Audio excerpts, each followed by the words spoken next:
On your screens are the Maynilad second set statistics, and we can see San Sebastian clearly dominating the second set with 16 attack points, 2 blocks, 1 service ace, and only 4 errors. And the Philippine Navy, of course, unable to react back with the injury of Mikmik Laborte. At dinalaw ko lang sa si Mikmik as we thank Maynilad, of course, for providing our stats. Maynilad, the official drinking water provider of the Shakey's V-League. Dinalaw ko doon si Mikmik. It's really, really swelling. Doesn't look like she'll be back. Yeah, but and we have seen in the replay kanina kung paano naman niya naapakan din yung landing niya when she got injured. I don't know if we can take a shot right there. They're really taping up itong si Mikmik Laborte. Yung pagka-tape up pa sa kanya, parang babalik pa siya, but doesn't look like it by the way it was swelling. Well, we'll see. Like I said, minsan it's all in the heart of the player. And right now, taking her place is Joanne Carpio. One of, again, like we mentioned earlier, is an advantage because she can also do the duties of an attacker. Right. So Serafika and Carpio in the game at the same time. Ruby De Leon getting the first point on a reverse dink. And of course, for San Sebastian, if you're just joining us, Jennifer Salgado rejoined the starting lineup. But after about 15 minutes, she re-injured that MCL injury. And it looks like she's done. Not only for this game, it looks like she's done for the season pag ganyan eh. Ang tuhod pa naman, isa yun sa mga pinaka-delicate pagka nai-injure. Sa yung tatlong ligament doon eh. One of those three gets injured and you re-aggravate it, that's it. Tied at 1. Bowley, yes. The block? Si Bowley, nagsabi na yan nung nakaraan, ayaw daw niya maging best player, ha? Hirap na hirap siya nung ini-interview siya ni Maan. But the way she's playing right now and the way Lauren Ford is playing, it looks like a coin flip between the two. Bowley again with that massive jump serve. Serafika, Prochina on the angle. De Leon, oh! How do you stop that? Lauren Ford obviously not putting much effort into that last attack. Parang tinapik lang eh. At saka misset na yun eh. Lapit na masyado sa net. If it's Fun Family Pizza, it's gotta be Shakey's. Bowley. The obliteration continues from her jump serve.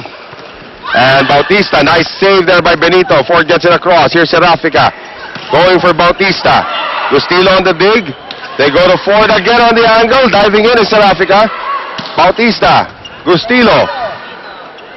Here is Benito. Benito with a drop shot. Serafika was there. Bautista saw. Oh, nicely done. That was a good hit from Nene Bautista. And now the scoring sock will fall solely on Nene Bautista unless Suzanne Roses can actually chip in. Now this is a good front line for Navy. You've got Bautista, Carpio, and Roses in front. Prochina serving. Forward on the runner. Parang hitting practice. Hindi nakaka-practice naman San Sebastian. Dito lang sila Dito lang sila pa-practice. Well, running attack obviously is Ford's favorite play. De Leon. Roses. And Carpio attacking. De Leon. Benito. And that one goes long. Good call from the Lady Sailors. Ang ayaw na mangyari na San Sebastian dito, close set na naman ito. Kasi mga veterano dyan sa kabila, sa Navy. They'll just find a way. They'll find a way to dig deep. Yeah. Naalala ko yung Maynilad in that first encounter with the Navy. Maynilad was actually up by 8. Then Mikmik Laborte served Navy back into the lead. 9 straight points. That's incredible.